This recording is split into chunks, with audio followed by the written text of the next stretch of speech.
As I walk through my garden and try and avoid the holes that the dogs dug in it that we're not going to tell the letting agents about because they'll fine us for it, I'm forced to think about just how we are going to hide these holes that we're going to try and hide from the letting agent because we don't want them to know that the dog dug them. Bransfield! I tend to try and go for a slightly different angle on things in my videos, not for any particularly clever reason, but because I just get bored of saying the same things which have been said 200 million times before. Which is why I've decided with this Holy Balls, the PlayStation is a quarter of a century old video to do something unheralded, unheard of, unknown. My list of the straight up best games on the format. Blown your mind? Of course I have. These are my picks. Obviously share yours in the comments, but if you get salty in there about the choices I've made here, I might wade in and be passive aggressive at you. It was my childhood that I lived, and these are my experiences I'm relaying with the words that will fall out of my gob in a bit, so I think I know what games were meant to go in the bloody list. Passive aggressive. You have been warned. Before I begin, I'd like to throw in some honourable mentions and point out that good crikey it was hard to chop this down to just 10 games, so instead I chopped it down to 12. Not making the cut but so very close to being in there were International Track and Field, Gran Turismo 2, Medal of Honor, Colony Wars, Ape Escape, Colin McRae 2.0, Driver, Silent Hill, G-Police, Tomb Raider 2 and Spider-Man. Feel free to cry about them not being included. On to the list that broke my heart to make. What can be said about Metal Gear Solid? Well, these words. It raised the bar, changed the game, the games, and impacted video gaming in a way we've only ever seen a handful of times throughout history. We're cursed with any contemporary look at a game released in 1998 to talk about it in modern terms, to factor in what came after MGS, to see how series creator Hideo Kojima has become a living punchline to many a lazy joke, to look at a PS1 game from the late 90s and laugh at the blurry, warped textures, the few clunky mechanics, and the endless air vents to crawl through. But context is queen. There had been nothing quite like Metal Gear Solid when it arrived. Certainly nothing as high profile, nothing as easily accessible to the masses, nothing as well known. It was different, pushing stealth, littering the world with little details and touches, like knocking on walls to get a guard's attention or, well, staring at a soldier's bum to work out who among them is a woman in disguise. Oh, Hideo. But then that is a big part of the game's appeal, not bum staring, the playing with your expectations, no greater example of which came via the fourth wall breaking elements, like the fight with Psycho Mantis, or that one codec frequency only being printed on the back cover of the game. It was creative and daring and a hell of a lot of fun. Metal Gear Solid changed games forever, and we are still feeling its impact now over 2 decades later. Personally, the fondest memories I have of MGS involve getting the game, a good friend coming over, rearranging my mum's living room so we could sit much closer to the TV, settling in under a sleeping bag each, setting up a kettle on the floor with a plentiful supply of water and Options brand hot chocolate, and just playing through the whole thing. It's one of those specific, special memories of a game, and it's a big part of why Metal Gear Solid bags a place on my very important list. As well as the bum staring. You're not going to see this on a lot of best of lists, that much I can guarantee, because the majority of them are produced by North Americans not from Mexico. As such, I get it, the interest just isn't there. But International Superstar Soccer Pro 98 marked a turning point for football games and is directly responsible for the Pro Evos and FIFAs of the modern era, because it was just that damn good. ISS Pro had arrived the year prior and blown many a mind by being such a gigantic step up from Goldstorm, its own predecessor, but while ISS Pro 98 wasn't as big a step up, it was an important one in many ways. The fluidity of the game, the way it didn't feel predetermined in its outcomes, how natural and open to an individual's skill it felt to score a goal, or not. Everything came together in an intangible tangle, the resultant game being one that was played and played and played and played some more at gatherings all around most countries the PlayStation was available that weren't the US or Canada. It's been surpassed massively since, as you'd expect, but the path ISS Pro 98 put us on with regards to football gaming shouldn't be understated or overlooked. My own memories of the game fall into 2 very specific camps. First up, it was something I played against my brother on a lot. Now he, being the older of us, was naturally better at things like, well, most things, ISS Pro 98 included. But eventually, through sheer grit and determination, so things I don't possess anymore, I was able to beat him pretty consistently. Younger siblings of the world, you know why this is an important memory to hold on to. The other thing that sticks in my brain is scoring from long range with a Roberto Carlos free kick, then running around the house screaming in celebration like the definitely cool kid I was. The third game's the best one, just before my bleating starts here. It introduced reverts, which brought everything together perfectly. Doesn't change the fact, though, that Tony Hawk's Pro Skater 2 is up there with the absolute best on the original PlayStation for me. Building magnificently on a solid base of Twitch-based trickery from the original, Tony & Co.'s second outing brought more and better thought-out stages, a more robust trick system adding in manuals to allow for a bit more tricking in the trickery, park and skater creation tools, and Spider-Man, obviously. It was everything a good sequel should be and proved to be one of the absolute best multiplayer experiences you could get on the PlayStation. At the same time, it's a good job the next main entry to the series jumped to the PS2 generation, because things wouldn't have been able to grow like they ended up doing. Taking nothing away from Hawkman 2 This Time It's Hawks, an all-time classic and pretty much the best it could ever be on PS1. What a ruddy bloody game.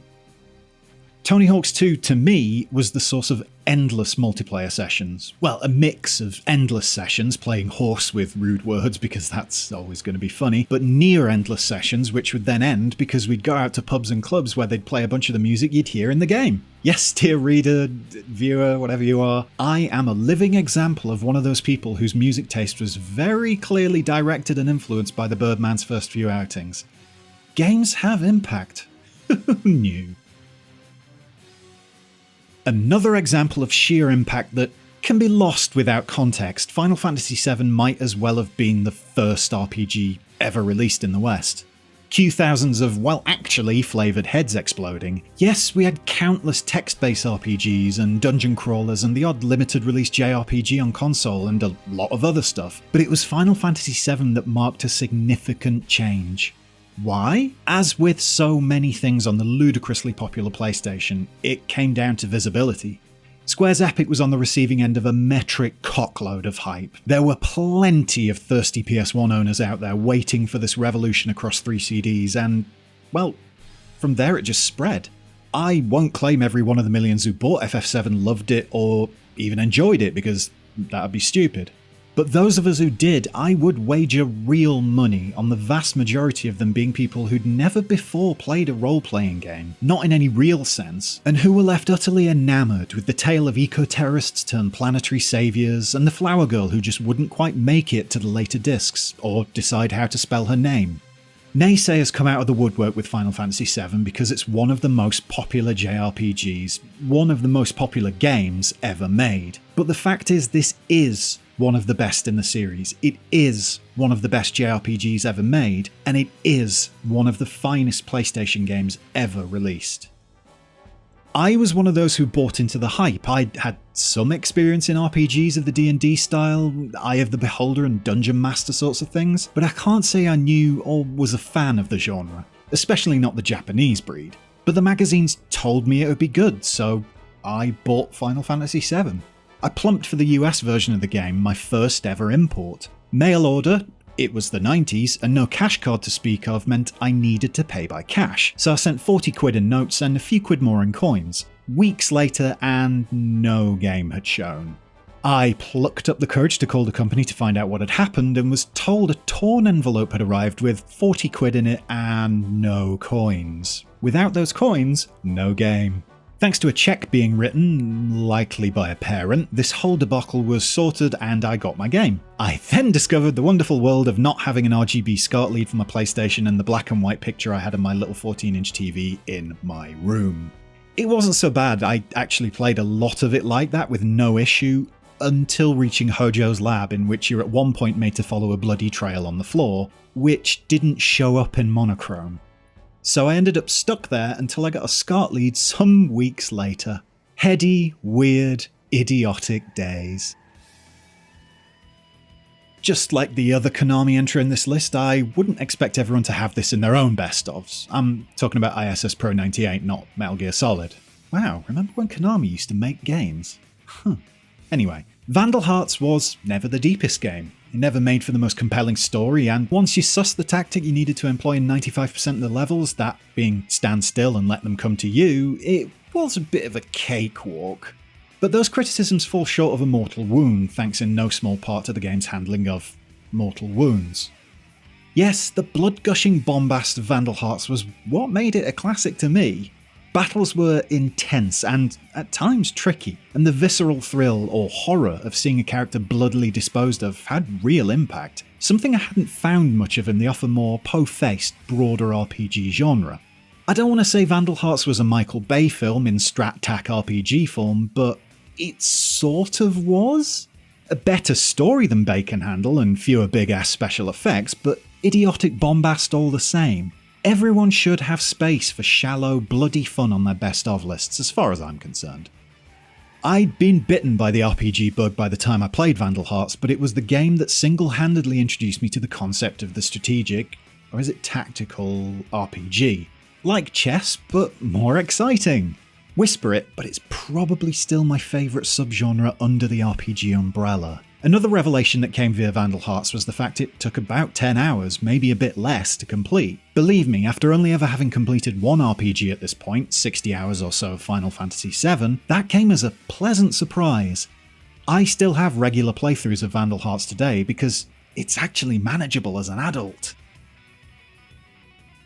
The era of Arcade Perfect really started to become something in the PlayStation era. Yes, I said era twice. 3 times. Ridge Racer came first, then arrived the original Tekken, not a spot-on conversion of the arcade original, but very much close enough. Tekken 2 was, well, more of the same in that respect, another imperfect but utterly phenomenal arcade port that made up for its lacking aspects, like a reduction in graphical fidelity, by upping the ante in a crapload scientific term of other ways. New modes, CGI ending sequences for every character, daft little extras like first-person fighting, it all made the home version the version, and a bona fide system seller for the PlayStation. And, of course, all this fun was backed up by a fundamentally brilliant fighting game full of slick combos, adding in throw reversals to stop me from just throwing you endlessly, and layered in plenty more characters to learn and fail to get good with, like Bruce. Plus, Tekken 2 is the game where Yoshimitsu started getting genuinely weird instead of just some Robin Hood type in a mask with a sword. That has to be worth something. My personal hype for Tekken 2 started in earnest thanks to another magazine feature. I was very influenced by those things, it seems. No wonder I find myself working on one now, even though it's 2020. Anyway, yes, this particular feature was in the short-lived Maximum magazine and saw something like 30 or 40 pages in that lone issue dedicated to Tekken 2. The game, the story, and key move lists for every character. I didn't have the game, it'd been months before I ended up getting it, but I read, I absorbed, I learned to love it before I'd even put the disc in my console. From that reading, I also picked up King's 5-throw combo, something I'm still wheeling out fairly often to this day, because it's cool to know a throw combo. The other memory relating to Tekken 2 relates to not having a memory card. I unlocked every character in one sitting, which involved completing the game dozens of times, and then I could no save it.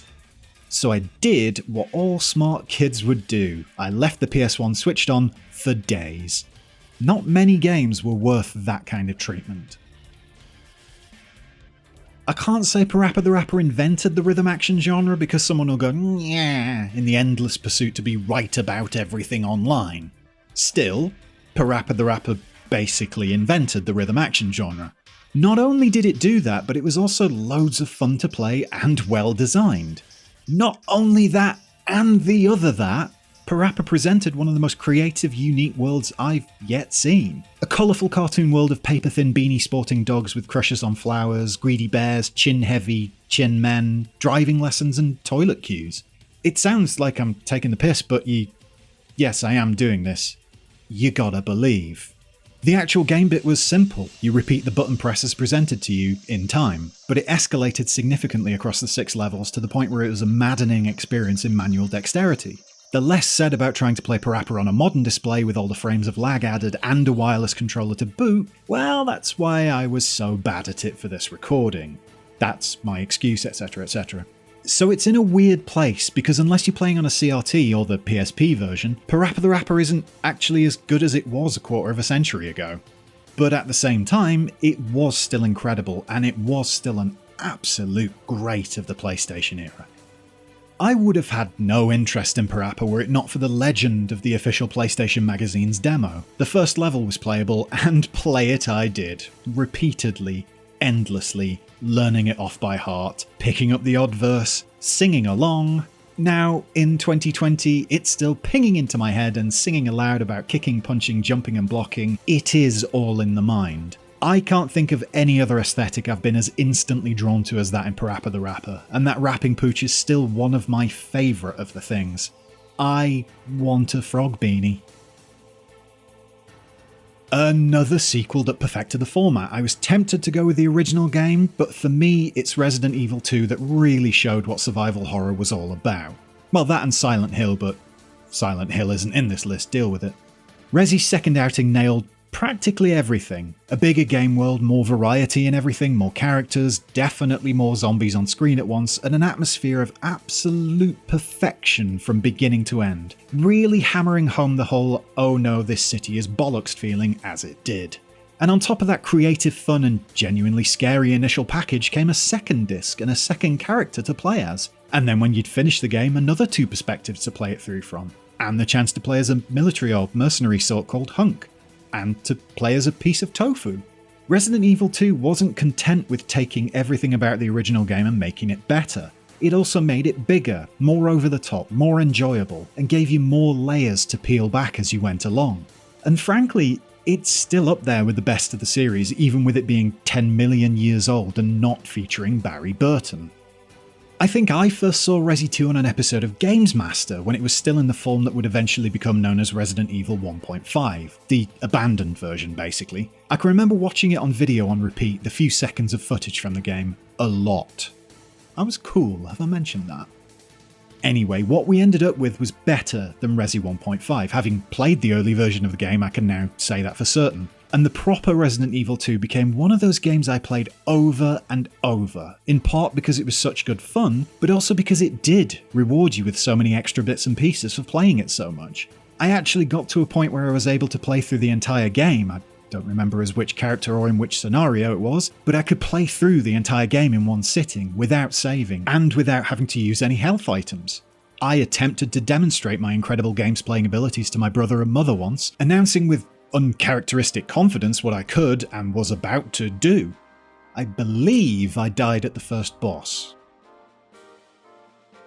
Something that helped to establish the PlayStation in its early days was its port of Doom, because it showed this plucky little console was capable of pumping stuff out practically on a par with the PC original, something no other console had managed thus far. Not really. Well, Doom PS1 wasn't a spot-on conversion of the PS game, and the pedants will be out in force to shout that one down. Fairly, I might add. But it doesn't matter, because Doom was about the impact it had on the then new format. The port was the best on consoles by 1995. To this day, it's still one of the best console ports, even 25 years removed.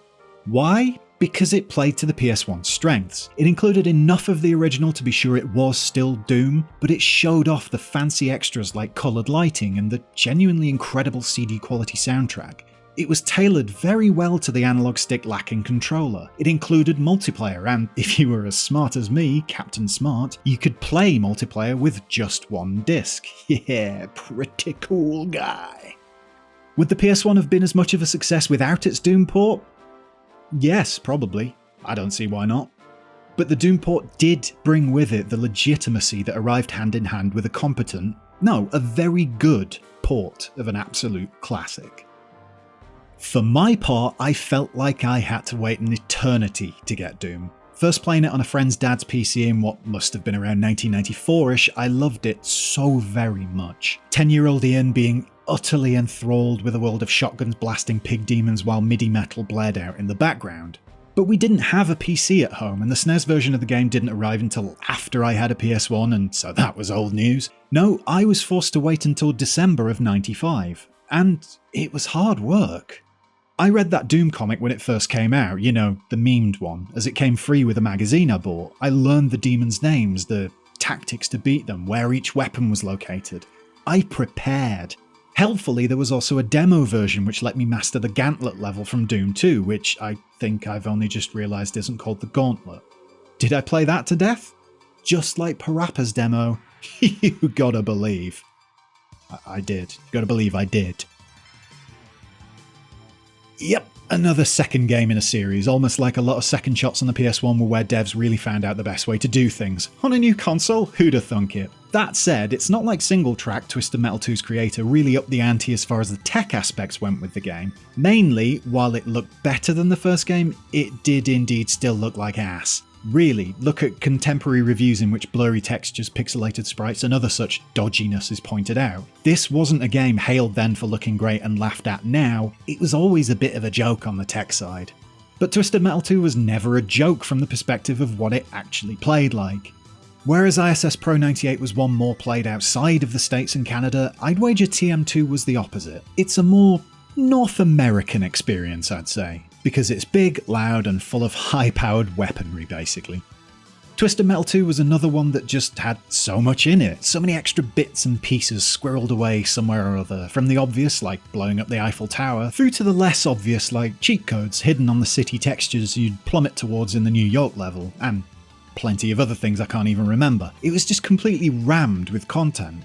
And that's probably why, aside from it being a hell of a lot of fun, it was such a popular game in multiplayer, with the split-screen action sure to have provided for more than its fair share of hours played on the game around the world. But mostly in North America.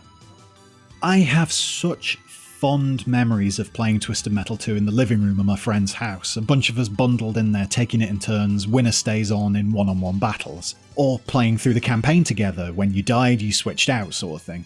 The adults were getting drunk in the dining room or garden, and we'd be there working out secret after secret. So that's how you fire ice balls. And endlessly, still forever, blowing up the Eiffel Tower. We'll always have Paris. Another in the long list of fine PC ports, Syndicate Wars brought the dark dystopia of Bullfrog's original to console with all the gusto of a company having to port something to a machine with a joypad that wasn't quite right for the job of controlling everything. But hey, it worked once you got used to it, or if you just used the PlayStation mouse. What Syndicate Wars really did though was offer another example of the depth of the PS1's library, and it just fit. The nihilistic, futuristic ultraviolence with a strategic backbone and cyberpunk cool really slotted in with the PS1's library, and at the same time offered something genuinely special on the format you might not expect to see. Definitely something you wouldn't have expected to see on console generations prior. Yes, I know the original game came to Mega Drive and SNES, but look how that turned out. No, Syndicate Wars was the proper game, cut back from the PC no doubt, but the proper game, as it should have been on a home console. So you could play it alongside the football and racing and platform games you would expect on a games console and, well, to repeat myself, it fit right in. Syndicate Wars was another one I craved from the PC. An avowed mega fan of the original, I was beyond sad that the sequel only popped up on the home computer format, as I didn't own one. So when it did arrive on PlayStation, I was beyond elated, at least until I realised just how robust, let's say, the controls were. But once I'd learned them, once I'd adapted to R2 and up to get in a car, hold square and press down to select a weapon, then right to assign it to every active agent, not forgetting to press the select button 3 times to bundle them all together as a team, once I got my brain wrapped around all of that wonderful obtuseness, it was glorious. I still have the muscle memory for those controls as burned into my mind as they are. The other thing that set me off was the destruction. I didn't even know you could blow up buildings with the launcher until I'd had the game quite a while. So I went from blowing up the odd skyscraper here and there with a limited supply of explosives and cataclysm grenades, to blowing up literally everything I could on the map with 4 agents and 4 rocket launchers with their recharging ammo. The freedom to engage in wanton nihilistic destruction, sheer bliss for a 14-year-old. Why not, eh? My list, my picks, my games. XCOM Enemy Unknown was another successful PC port to PlayStation, losing out in some areas, notably loading times, but adding on top of the original in others like cutscenes and what I would argue were better versions of both the soundtrack and sound effects. Clunky on controller it might have been, hey look I captured this footage using the mouse, aren't I special? It didn't actually matter when it came down to brass tacks. The core game was very much present, correct, and rock hard. I honestly am failing to think of universal reasons why XCOM should go on the official best of lists for the PS1 because really, all things in balance, it's just a solid port of a good game and nothing particularly defining for the console. But in my terms, in Ian's terms, it's one of the best games ever made and I wouldn't have known about it had it not shown up on PS1. I also wouldn't have known about it were it not for a game swap shop in Rotherham that I went to around 95 or 96-ish. I wouldn't have known about it were it not for the fact that the game I was trading in, whatever that was in the same tier as XCOM, so it only cost a couple of quid to do the trade. I wouldn't have known about it were it not for the excellent cover art that drew me in. Spaceships, aliens, terror! And were I not a youngster with all the time in the world to put into something, I definitely wouldn't have spent hours and hours playing XCOM after my first foray into the game, where literally everybody died in the first few minutes and I had no bloody idea what was going on. I handily recreated that experience in this footage, and genuinely it was by accident. I just wasn't being careful enough, that's my excuse and I'm sticking with it. Shut up, I'm well good at XCOM. It scared the crap out of me. I think I genuinely had nightmares about chrysalids, and I'm just genuinely grateful everything aligned for this and I picked it up on a whim because it was, and is, something truly special to me. Just realised it was a strategic RPG of sorts I played before Vandal Hearts, so the Konami game wasn't my intro to the subgenre. Huh. Oh well. Maybe I'll revisit one day and add on those that just missed out. Maybe I'll turn it into a 15-hour long list of all the games I ever played on PlayStation. It was a lot, and yes, fact fans, it did include both Blast Chamber and Johnny Bazooka Tone. Or maybe I'll never come back to it again. Doesn't matter much, because this list is done, and now you've seen it, you can't unsee it. Bye!